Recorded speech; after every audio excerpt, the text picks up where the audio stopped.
Hey, what's up YouTube, and welcome to my channel, Ask Jimmy Smith. Today, I'm going to give you 18 more tips to add to your arsenal for succeeding with Amazon arbitrage. And the best part is that we're gonna cover everything in under 15 minutes. Now, for those of you who haven't seen my previous video on Amazon arbitrage, I highly recommend checking it out. I actually did another video where I covered 23 tips to help you maximize your profits and grow your business on Amazon. So let's get started on an additional 18 tips, bringing the total to 41 if you wanted to spend about a half an hour going through both videos. But ultimately, let's get into tip number one. Selling on listings that have no buy box. Now, some ASINs may not have a buy box, but they still sell. And so by getting on these listings, you can have some certainty that this product is selling well based on the sales rank momentum and based on the reviews on that particular listing. So typically 1 out of every 100 orders gets a review based on most of Amazon seller averages. At least that's what I've heard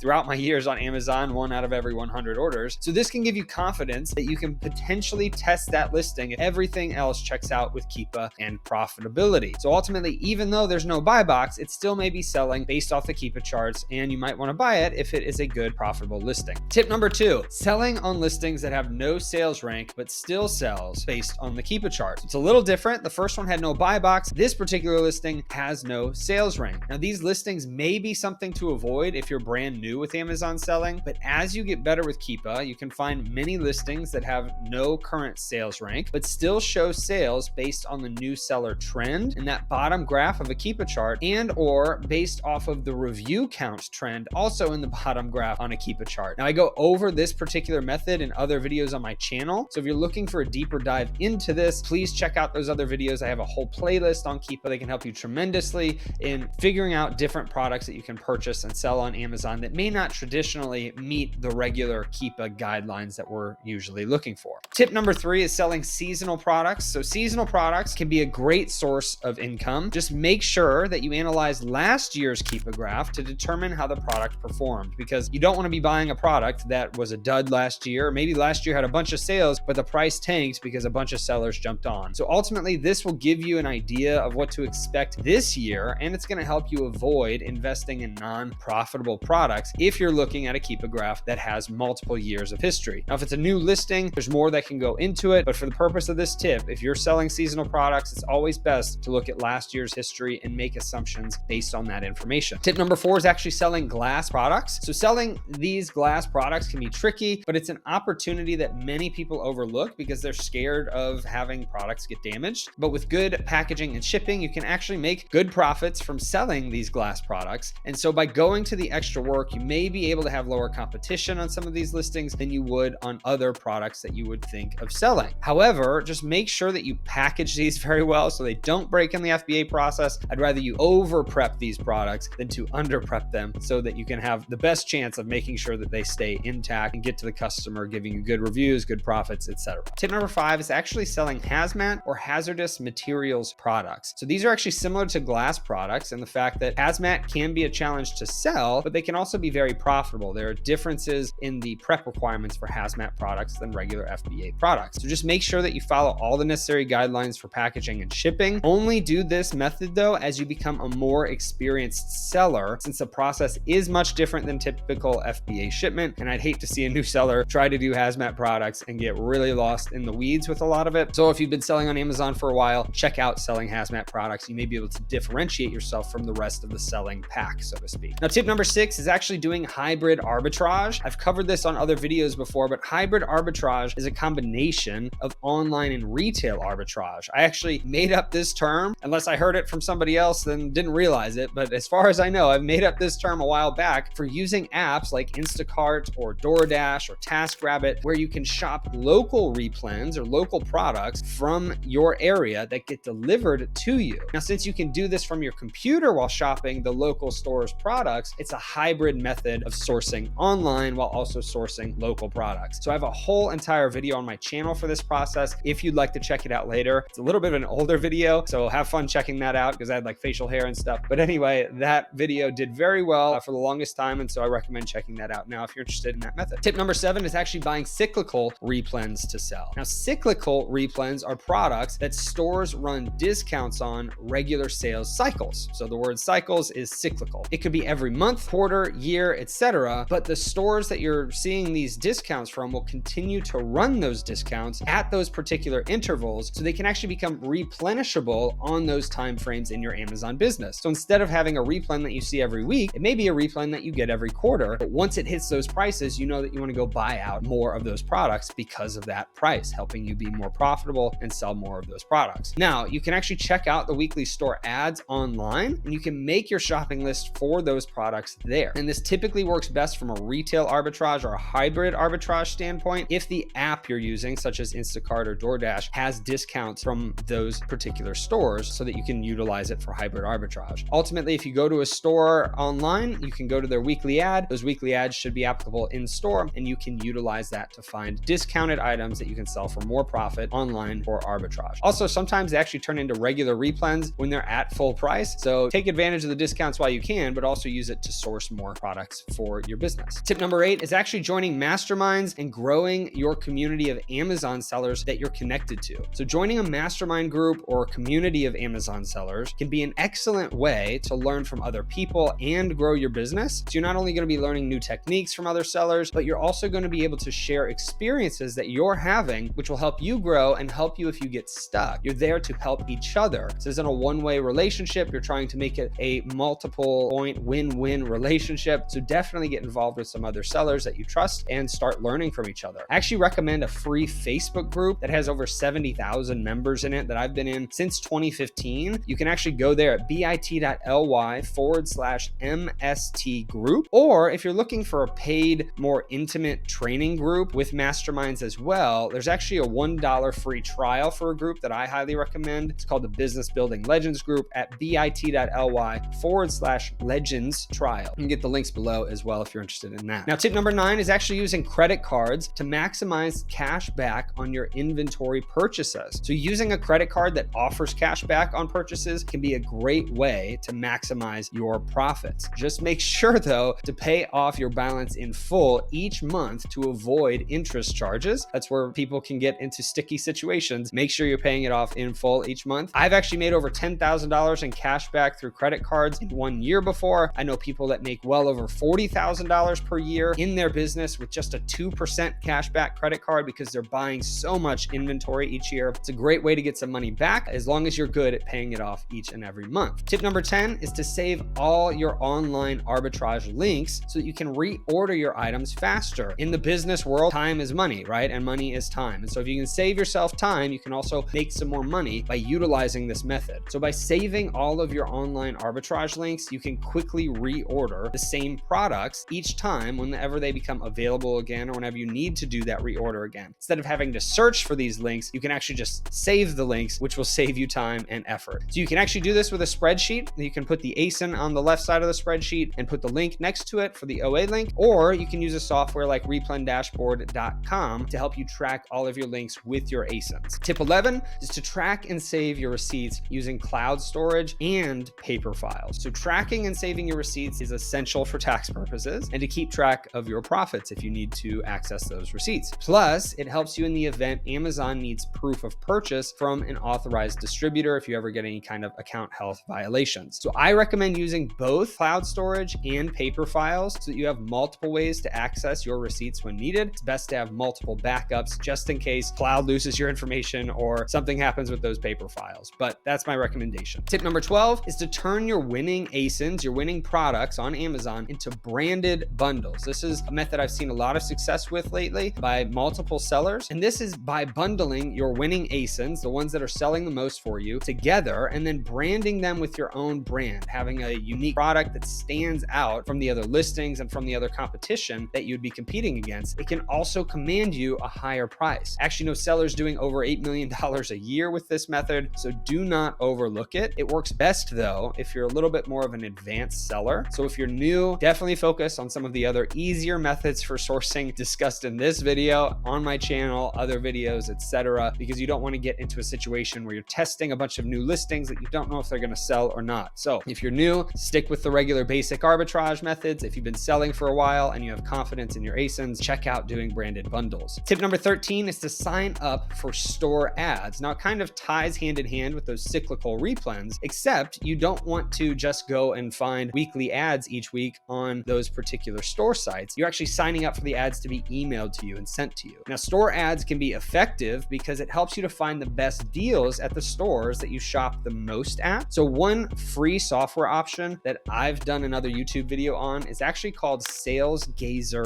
Now, this software will allow you to set up an account and you can get hundreds of different store ads sent to that account instead of to your own email address. What I love about that is that ultimately then you don't have to have your email cluttered with all these ads. Now, you could set up a separate email address that is only for store ads if you wanted, but I personally like SalesGazer because there are a lot of integrations they have with stores already that'll just automatically sign you up for it. So it's really easy to get set up. Highly recommend it. It's not a sponsored video in any way. I just really like the software. There's no affiliate because it's free. I just recommend it. Tip number 14, if you need account seller reviews or if you need better account health. Since account health is based off the amount of orders on your account now, you can actually sell low priced products that have high order volume that boosts your order counts on your Amazon seller account. Maybe a little tricky, but if you're trying to get a better account health or to get more reviews, then you need to sell more products. You need more orders. And so by finding items that maybe don't make as much money, but you can sell hundreds of them each month, it can help boost your order count, which helps your account look better to Amazon. So this can help you to improve your account metrics, increase your visibility on the Amazon platform, especially if you're a newer seller. Tip number 15 is to shop local stores. So don't just limit yourself to the regional or niche stores that I always recommend actually in my videos. You also want to check out those local micro stores for unique products. Some of them may be very niche. Some of them may just be a local grocer that doesn't have anything besides the one location that may also have unique products at their location. So additionally, it gives you opportunities to build relationships with those local suppliers, which is the beautiful part of it, that you can actually potentially have a small distributor or wholesale account if you build those relationships. So these types of stores can have unique products that are not widely available at all. It can give you an advantage selling on Amazon if you've got relationships with those local stores that other sellers aren't building relationships with because it's a local store in your own area. Now, tip number 16 is to revitalize old listings that you stopped selling on. So don't give up on listings that may have stopped selling. They may have new opportunities to make a profit. Sometimes products that were previously slow sellers can become profitable again. So checking every couple months can be a good schedule to be on so that you can come back on listings that weren't good at one point, but maybe now. If you use replendashboard.com, which I mentioned earlier, this software can also help you monitor listings like these. Tip number 17 is to become sales tax exempt or to use a prep center in a sales tax exempt state. Now, this can help you to save money on sales tax and reduce your overhead costs. It's not a requirement, but it can save you around 10% or so on your inventory costs, depending on your local sales tax rates. Obviously, though, talk with your accountant for anything that has to do with taxes to make sure you are doing everything properly, as I am not an accountant or a tax advisor, but still, you want to look into doing this to save yourself some money. Tip number 18 is to actually set up Keepa tracking alerts. I've already done a video on how to do this on my YouTube channel where I go through all the different options. I also have a free basic Keepa training guide that is 17 pages long that you can get at askjimmysmith.com/Keepa guide. Now, these Keepa alerts can help you to stay on top of price fluctuations and product selling history, which can help you to make more informed buying decisions and selling decisions at the exact right time that you need to. And there you have it, 18 more Amazon arbitrage tips to help you succeed as a seller. If you missed my previous video with 23 other Amazon arbitrage tips, be sure to check that out as well. Leave me a comment if you want me to do a deep dive on any of these, or if you have other tips that you'd like to share that I can make other videos on in the future. I hope that this video helped you and blessed you, and I hope you have a great rest of your day and a blessed rest of your week.